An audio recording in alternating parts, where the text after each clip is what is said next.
Bonjour à tous, très heureux de vous retrouver pour votre super top 5 du jour. On est de retour sur les l'hippodrome d'Anguin ce jeudi 10 juillet avec au programme le prix Serge Chavat.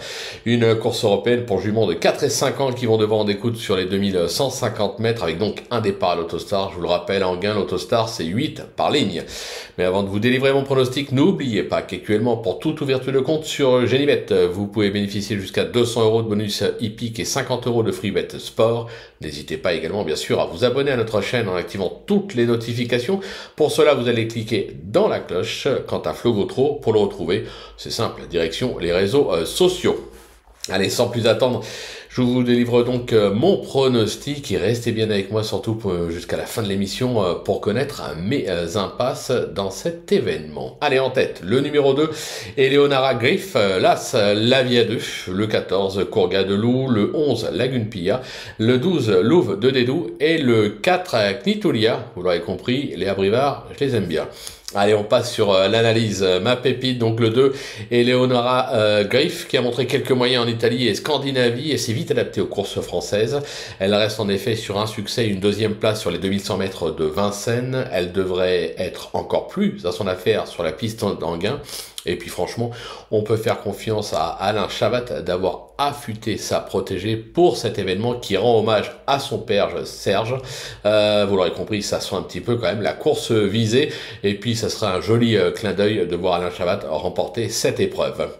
Le coup de cœur, l'As, La Via 2, qui a effectué sa rentrée dernièrement, ce qui explique son échec. Cette pensionnaire de Fabrice Soulois a brillé au niveau semi-classique en début d'année. Elle s'est imposée sur ce parcours, c'était en octobre 2024, déjà associée à Benjamin Rochard, idéalement engagée en première ligne. Attention, elle s'annonce redoutable. Le bruit d'écurie, le 14, Courga de Loup, qui reste sur une probante 4e place à ce niveau à Vincennes. Cet élève de Laurent-Claude Abrivard affiche 100% de réussite sur le parcours du jour avec un succès et deux accessites sur sa lancée, et même en s'élançant justement de la seconde ligne, je pense qu'elle s'annonce également très compétitive. Là, repéré le 11, Lagune Pilla, qui reste sur une probante 3e place à ce niveau à Vincennes. Cette autre protégée de Laurent-Claude Abrivard s'est imposée lors de son unique tentative à Anguin.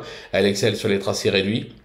Vous l'aurez compris, elle mérite un large crédit. Le coup de poker, le 12, Louve de Dédou, qui ne doit pas être condamnée sur sa récente disqualification. Cette fille d'ouragan de Dédou n'est pas coutumière du fait et reste même assez sûre. Elle s'adapte à tous les parcours, même en s'élançant de la seconde ligne.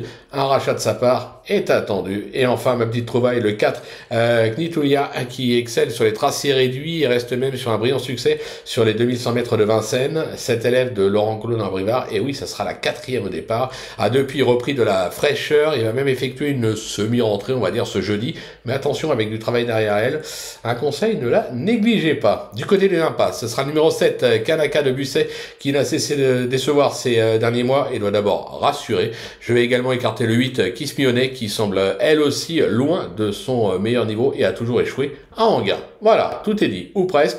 Maintenant, c'est à vous de jouer. Sans oublier que sur Genibet, on peut jouer en fractionné. Alors bon jeu à tous et rendez-vous demain pour un nouveau super top 5 direction l'hippodrome de Cabourg.